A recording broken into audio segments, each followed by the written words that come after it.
एक शानदार brainy book जो दिमाग के दरवाजे खोल दे। हमारा दिमाग बेहद रहस्यमय है। ये हमारे लिए जितना डीपली फेमिलियर है उतना ही स्ट्रेंज भी। आमतौर पर हम इसे एक ऐसा कॉकपिट मानते हैं जो हमारी ही पर्सनालिटी द्वारा नियंत्रित होता है, लेकिन किसी ओल्ड स्कूल फ्रूडियन से लेकर आधुनिक न्यूरोसाइंटिस्ट तक ऐसा कोई भी व्यक्ति जिसने दिमाग का अध्ययन किया हो वो यही कहेगा कि इसे नियंत्रित करने में असली हाथ तो हमारे सबकॉन्शियस माइंड का है। हालांकि इसका मतलब ये नहीं कि ये कोई बुरी चीज है। अगर हमें हर डिजायर, एक्शन और गेस्चर को कॉन्शियसली प्रोसेस करना होता तो जीवन असंभव हो जाता। यहाँ तक कि सिर्फ एक कप कॉफी पीने जैसे काम में भी हमारी हालत खराब हो जाती। लेकिन यहाँ बहुत सारे इंटरेस्टिंग क्वेश्चंस भी उठते हैं, जैसे वास्तव में ऐसी कौन सी चीज है जो हमें वैसा बनाती है जैसे हम हैं, हम डिसीजंस कैसे लेते हैं और नेचर की रियलिटी की कंक्लूजन्स तक कैसे पहुंचते हैं, और समय के साथ लोग इतने मौलिक रूप से क्यों बदल जाते हैं। वे न केवल इन सवालों का जवाब देते हैं बल्कि वो आपके दिमाग को एक वाइड रेंजिंग टूर पर भी ले जाते हैं जो प्रेरणादायक होने के साथ साथ थॉट प्रोवोकिंग भी है। इस दौरान आप सीखेंगे कि लंदन के टैक्सी चालकों का दिमाग दूसरे लोगों से अलग क्यों है, कैसे स्मेल आपके मॉरल बिहेवियर की धारणा को बदल देती है और क्यों बोटॉक्स आपको कम सहानुभूतिपूर्ण बना सकता है। आपके दिमाग में लगातार बदलते कनेक्शंस ही आपके व्यक्तित्व को आकार देते हैं। लाइफ अनप्रेडिक्टेबल हो सकती है, लेकिन उसमें एक निरंतरता है, वो ये कि लोग बदलते हैं। कभी कभी एक अच्छी शराब की तरह हम भी उम्र के साथ साथ बेहतर और मधुर होते जाते हैं, तो कभी कभी विनेगर के रूप में परिवर्तन होने वाले अंगूरों की तरह हम भी साउर और कठोर हो जाते हैं। आपने भी समय के पर्सनालिटी बदलने वाले प्रभावों का अनुभव किया होगा।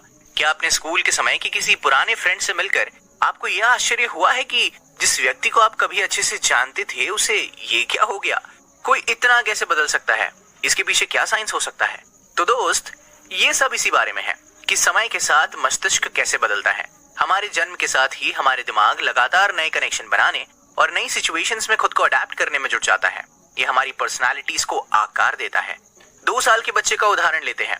उसके दिमाग में ब्रेन सेल्स तो समान ही होती है, लेकिन जानकारी प्रसारित करने वाले सिनेप्सिस कनेक्शंस किसी वयस्क से दुगुने होते हैं।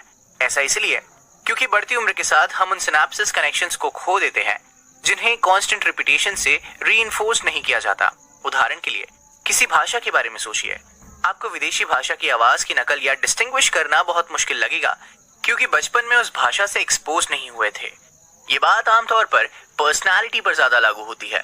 आपके दिमाग में बनने वाले सिनेप्टिक कनेक्शंस उन सभी चीजों का परिणाम है जिनसे आप कभी न कभी रूबरू हुए हैं। आसान शब्दों में कहे तो हर वो व्यक्ति जिससे आप मिलते हैं, वो फिल्में जो आप देखते हैं, वो किताब जो आप पढ़ते हैं, ये सब आपके व्यक्तित्व को आकार देते हैं और तय करते हैं कि आप कौन हैं। इसे प्लास्टिसिटी कहा जाता है। ये रिपीटेशन द्वारा मस्तिष्क की सीखने की क्षमता दर्शाने वाली एक फैंसी टर्म है। एक ऐसी क्षमता जो निश्चित रूप से सिर्फ बच्चों तक ही सीमित नहीं है, एडल्ट ब्रेन्स भी बदलाव में सक्षम है। इस तथ्य की पुष्टि यूनिवर्सिटी कॉलेज लंदन के वैज्ञानिकों द्वारा किए गए एक अध्ययन में भी की गई है। उन्होंने शहर के कुछ टैक्सी ड्राइवरों के दिमाग को स्कैन किया और पाया कि उनके दिमाग में अन्य लोगों की तुलना में ज्यादा बड़े हिप्पोकैम्पी है। दरअसल हिप्पोकैम्पस ब्रेन का वो हिस्सा है जो स्पेशियल मेमोरी के लिए जिम्मेदार है। एक्सप्लेनेशन, दरअसल इन टैक्सी ड्राइवरों के पास नॉलेज है। लंदन की 25,000 गलियों, 20,000 लैंडमार्क्स और 320 विभिन्न रास्तों की एक प्रिसाइज मेमोरी, जिसे उन लोगों ने 4 साल के प्रशिक्षण के दौरान हासिल किया है। अपनी मेमोरीज की एक्सरसाइज करने में इतना समय बिताने में इन कैब ड्राइवरों ने अपने दिमाग में कई मजबूत कनेक्शन बना लिए हैं। ये काफी हद तक एक कसरत की तरह है, जिससे दिमाग का एक टारगेटेड एरिया लगातार इस्तेमाल होने की वजह से विकसित हो जाता है। इस तरह के बदलाव का हमारी पर्सनालिटी पर भी जबरदस्त प्रभाव पड़ सकता है। आपने चार्ल्स विचमैन के बारे में सुना होगा, जिसने अपनी पत्नी और मां की हत्या कर दी थी और फिर 1967 में टेक्सास विश्वविद्यालय में एक टावर से एक राइफल से 13 लोगों की गोली मारकर हत्या कर दी थी। हालांकि आप जो बात नहीं जानते होंगे वो ये है कि उसकी मौत के बाद जब उसका पोस्टमार्टम किया गया तो उसके दिमाग में ट्यूमर पाया गया। ये ट्यूमर उसके दिमाग के उस हिस्से में स्थित था जो डर और आक्रामकता के लिए जिम्मेदार है। आपका सेंस ऑफ रियलिटी आपके दिमाग द्वारा सेंसरी डेटा के इंटरप्रिटेशन को रिफ्लेक्ट करता है और ये ऑब्जेक्टिव नहीं है। हमें लगता है कि दुनिया वास्तव में जैसी है हम उसे वैसे ही देखते हैं, लेकिन अपने दिमाग पर जोर देकर उस अनुभव को सोचे जब आपने पिछली बार एक ऐसे ऑप्टिकल इल्यूजन को देखा था जिसने आपके मस्तिष्क में अचानक से एक नई छवि दर्ज की थी। एक प्रसिद्ध उदाहरण के तौर पर बतख की तस्वीर को दर्शाने वाला चित्र अचानक से खरगोश को चित्रित करता हुआ भी लग सकता है। ये दिखाता है कि हमारा ब्रेन कैसे रियलिटी को लेकर अपना मत बदल सकता है। इसकी एक वजह यह है कि ब्रेन नई जानकारी प्राप्त करता है, दुनिया को लेकर आपकी समझ सिर्फ आपके मस्तिष्क का ही प्रोडक्ट नहीं है, बल्कि ये स्मेल, टेस्ट और साइट के लिए रिस्पॉन्सिबल सेंसरी ऑर्गन्स द्वारा भी निर्धारित होता है। उदाहरण के लिए medal winning Paralympic skier Mike May को ही ले लीजिए। माइक ने 3 साल की उम्र में ही अपनी दृष्टि खो दी थी। अपने 40s में उन्होंने अपनी दृष्टि को रिस्टोर करने के लिए सर्जरी करवाई, लेकिन अपनी आई साइट वापस पाना उनके लिए कोई वरदान साबित नहीं हुआ, बल्कि वो तो उल्टा तनाव और डर महसूस करने लगे। वो अपने बच्चों को भी पहचान नहीं रहे थे और अब अचानक से स्कीइंग भी उन्हें बहुत मुश्किल काम लगने लगा। ये सब इसलिए हो रहा था क्योंकि उनका मस्तिष्क देखना सीख ही नहीं पाया था। वो अन्य इंद्रियों पर निर्भर रहने का इतना आदी हो चुका था कि अब वो किसी भी नई इंफॉर्मेशन को प्रोसेस नहीं कर पा रहा था। बचपन में ही विजुअल कॉर्टेक्स की एक्टिविटी खोने की वजह से उनका मस्तिष्क अन्य इंद्रियों के इस्तेमाल में निपुण हो गया था। हमारी आंखें मस्तिष्क तक सूचना पहुंचाने वाले वीडियो कैमरों की तरह नहीं है। दरअसल हमारी साइट तो असल में इन दोनों ऑर्गन्स के बीच का एक कोलैबोरेशन है। इसका मतलब ये है कि आपका सेंस ऑफ रियलिटी आपके ब्रेन द्वारा इंटरप्रेट की जाने वाली इंफॉर्मेशन का ही नतीजा है। सिंथेसिया के बारे में सोचिए। ये एक ऐसी स्थिति है जिसमें सेंसरी परसेप्शंस एक दूसरे के साथ मिक्सड अप हो जाते हैं।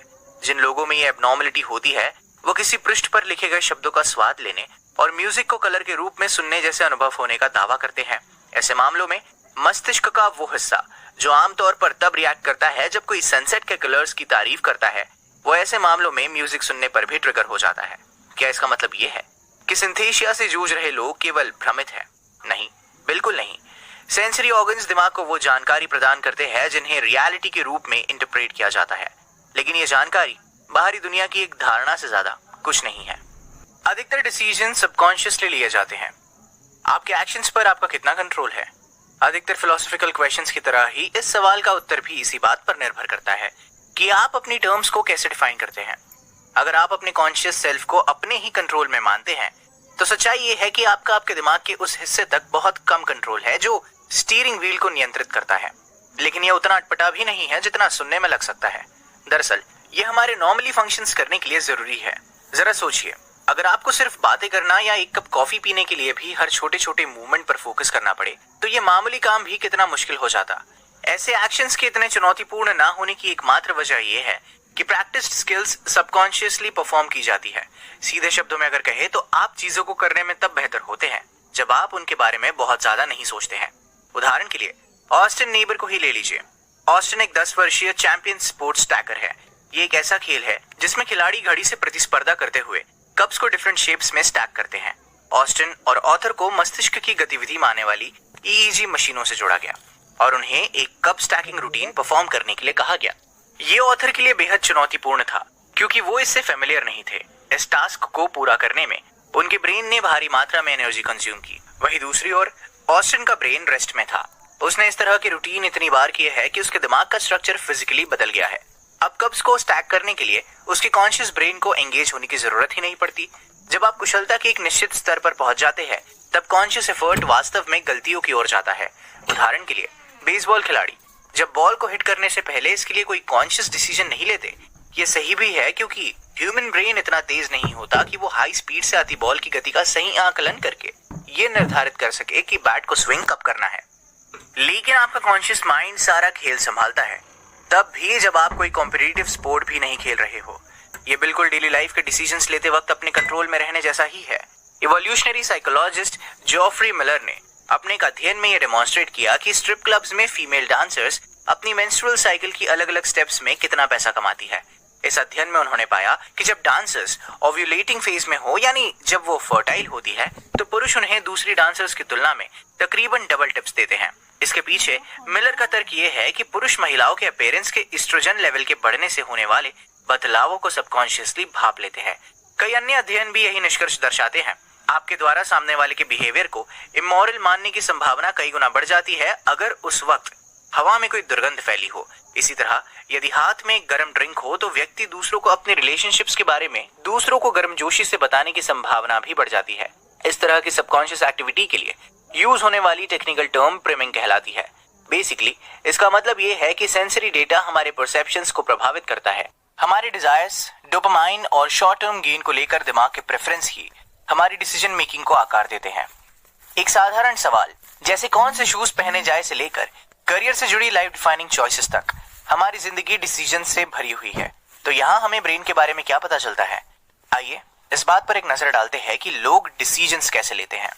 दरअसल जब तक कोई निर्णय नहीं ले लेते तब तक ब्रेन के विभिन्न हिस्सों में सेंसरी और इमोशनल फीडबैक्स ट्रिगर होते हैं। यहाँ तक कि रोजमर्रा के सवाल जैसे आज लंच में क्या लिया जाए, ये भी दिमाग की इंटेंस न्यूरल एक्टिविटी को उत्तेजित कर सकता है।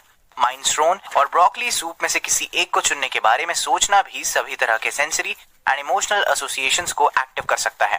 ये एक फीडबैक लूप बना सकता है।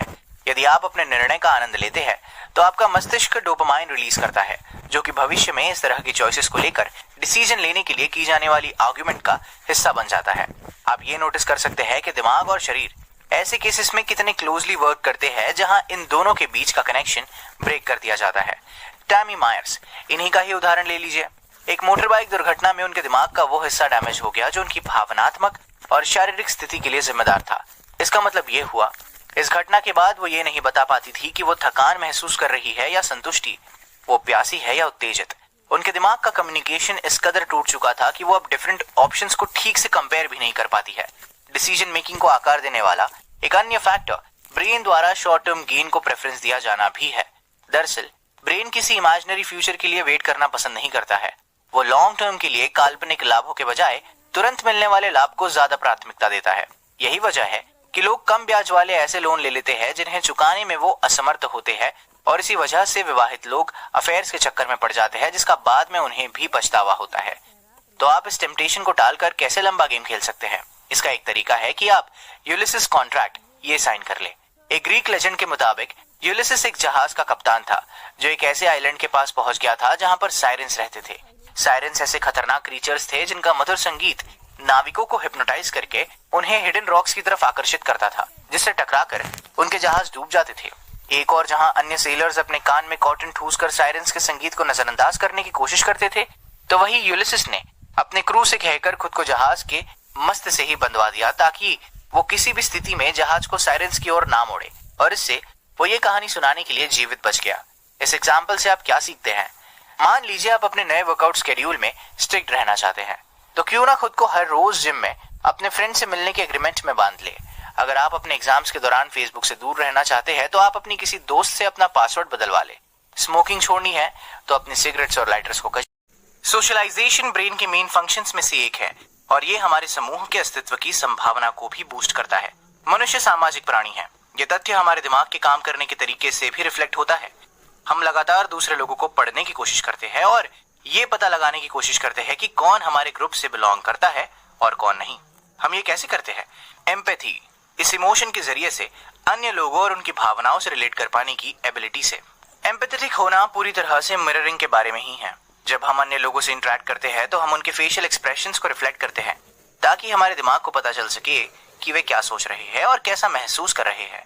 यही वजह है कि मैरिड कपल्स अक्सर वक्त के साथ एक जैसे दिखने लगते हैं। कई सालों तक एक दूसरे के चेहरे के भावों की मिररिंग करने से असल में उनके अपीयरेंस में भी बदलाव आने लगते हैं, यहाँ तक कि उनके रिंकल पैटर्न भी एक जैसे होने लगते हैं। ऑथर ये पता लगाना चाहते थे कि इस तरह की मिररिंग कितनी इंपॉर्टेंट है, और इसके लिए उन्होंने एक एक्सपेरिमेंट किया। उन्होंने एक ऐसे लोगों के समूह को चुना जिनने कॉस्मेटिक इंजेक्टेबल बोटॉक्स लिया था और जिन्होंने नहीं लिया। प्रतिभागियों को चेहरे की मसल मूवमेंट को मेजर करने वाले उपकरणों से जोड़ने के बाद ऑथर ने उन्हें डिफरेंट फेशियल एक्सप्रेशंस वाली कई तस्वीरें दिखाई। इस दौरान उन्होंने देखा कि जिन प्रतिभागियों ने बोटॉक्स किया था वे न सिर्फ फेशियल एक्सप्रेशंस के मामले में कम गतिशील थे, बल्कि वो दूसरों के इमोशंस को समझने में भी काफी असफल साबित हुए। ऐसा इसलिए क्योंकि हम दूसरों के चेहरे के इमोशंस की मिररिंग करके ही उन्हें समझते हैं। एम्पैथी इस बात को भी प्रभावित करती है कि हम उन लोगों से कैसे रिलेट करते हैं जो एक आउट ग्रुप के हैं, मतलब वे लोग जो हमारे जैसे नहीं हैं और इसलिए हमारे सपोर्ट को कम डिजर्व करते हैं। नीदरलैंड के लीडन विश्वविद्यालय में किए गए एक अध्ययन में पार्टिसिपेंट्स को बेघर लोगों की तस्वीरें दिखाई गई। प्रतिभागियों ने साधारण लोगों के बारे में सोचने और उनसे इंटरेक्शन करने के मुकाबले बेघर लोगों की तस्वीरें देखते हुए बहुत कम ब्रेन एक्टिविटी रजिस्टर की।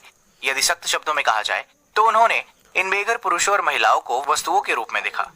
मीडिया के आउटलेट और प्रोपेगेंडा अक्सर लोगों की नजर में अन्य लोगों को नीचा दिखाने में निर्णायक भूमिका निभाते हैं। यूगोस्लाविया में 1990 के दशक की शुरुआत में सर्बियन मीडिया चैनल्स ने मुस्लिम आबादी के प्रति नफरत को उकसाने के लिए डिजाइन की गई स्टोरीज को दिखाना शुरू किया। सर्बियन मीडिया द्वारा ऐसे दावे भी किए जाने लगे कि मुस्लिम सर्बियाई बच्चों को चिड़ियाघरों में शेरों को खिला रहे थे।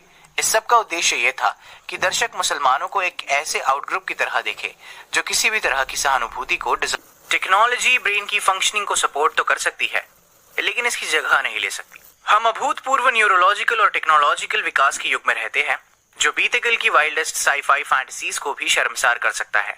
इस तथ्य को ही ले लीजिए कि अब हम जानते हैं कि दिमाग नॉन बायोलॉजिकल सिग्नल्स को भी अडेप्ट कर सकता है।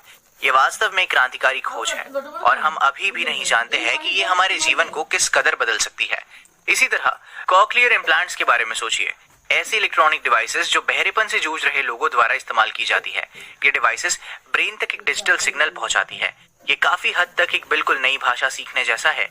यह सिग्नल अपने आप में अर्थहीन है, लेकिन जब इसे दूसरे सेंसेस से क्रॉस रेफरेंस किया जाता है तो मस्तिष्क इसे सुनना शुरू करता है। यह इस संभावना को भी जन्म देता है कि हम जल्द ही अन्य प्रकार की इंफॉर्मेशन ब्रेन में सीधे अपलोड करने में सक्षम हो सकते हैं। कल्पना करें कि आपको मौसम के पूर्वानुमान, ट्रैफिक अपडेट और पुश नोटिफिकेशंस आपके दिमाग के अंदर ही मिल जाएं। इसके बाद आता है स्पेस एक्सप्लोरेशन। मानव शरीर बहुत लंबे समय तक अंतरिक्ष में सरवाइव करने के लिहाज से बहुत कमजोर है, लेकिन क्या होगा अगर हम अपने दिमाग को एक अधिक टिकाऊ मशीन में डिजिटली अपलोड कर सके? अंतरिक्ष की सीमाएं अचानक से व्यापक रूप से खुल जाएंगी। किसी दिन हम मस्तिष्क को बंद करके कई लाइट ईयर्स ट्रैवल करने और फिर स्पेसक्राफ्ट के अपनी मंजिल पर पहुंचने के बाद इसे दोबारा रिबूट करने में भी सक्षम हो सकते हैं। फिलहाल कंप्यूटर इस तरह के करतब दिखाने के लिए काबिल होने के करीब भी नहीं है, लेकिन हमारे पास ये सोचने के कई कारण हैं कि वे निकट भविष्य में ऐसे हो सकते हैं। आखिरकार आज कंप्यूटिंग पावर 20 साल पहले की तुलना में 1000 गुना अधिक शक्तिशाली हो गई है। हमारे दिमाग को कंप्यूटिंग टेक्नोलॉजीज से जोड़ना मानवता के इतिहास में एक टर्निंग पॉइंट होगा। ये पूरी तरह से एक नई युग की शुरुआत होगी, एन एज ऑफ ट्रांसह्यूमनिज्म। लेकिन टेक्नोलॉजीज कितनी ही एडवांस होकर ह्यूमन बॉडी को सपोर्ट या रिप्लेस करने में सक्षम क्यों ना हो जाए, वो ह्यूमन ब्रेन को रिप्लेस करने के काबिल कभी नहीं होगी। जैसा कि फिलोसोफर जॉन सेरेल ने 1980 के दशक में तर्क दिया था कि कंप्यूटर्स कार्यों को पूरा करने के मामले में आसानी से मनुष्यों से आगे निकल सकते हैं, लेकिन वे जागरूकता विकसित नहीं कर सकते हैं। इसे इस तरह से सोचें, जब आप गूगल से कोई सवाल पूछते हैं तो वो आपको समझाता नहीं है, बल्कि वो एक एल्गोरिथम का उपयोग करता है जो आपके द्वारा उपयोग किए जाने वाले शब्दों को एनालाइज करता है। एक विशाल डेटाबेस होने की वजह से ये आपके सवालों के जवाब देने में मदद करता है, लेकिन ये वास्तविक जागरूकता से बहुत दूर है। इस बुक समरी का सारांश, इसका की मैसेज, इसका प्रमुख संदेश हमें यह सिखाता है कि हर वो चीज जिसे आपने एक्सपीरियंस किया है, जिसका आपने अनुभव किया है, वो ये फॉर्म करती है कि आप कौन हैं। विशेष रूप से एक्सपीरियंसेस आपके ब्रेन में रिएक्शंस ट्रिगर करते हैं और ये आपकी पर्सनालिटी पर एक स्थायी निशान छोड़ता है। इसी तरह से ये दुनिया को लेकर आपके दिमाग के नजरिए को आकार देता है, लेकिन कुछ भी फिक्स नहीं है। आप अपने ब्रेन को रिस्ट्रक्चर कर सकते हैं। पिछले कुछ दशकों में हुए टेक्नोलॉजिकल एडवांसमेंट्स हमें ये बताते हैं कि कॉग्निटिव रीऑर्गेनाइजेशन अब और कॉमन होगा, जो एक नई ट्रांसह्यूमन एज की नींव रखेगा। हालांकि भले ही मशीनें हमारे दिमाग को एनहांस कर सके, वो रिप्लेस नहीं कर पाएगी। क्यों? Because it is the brain.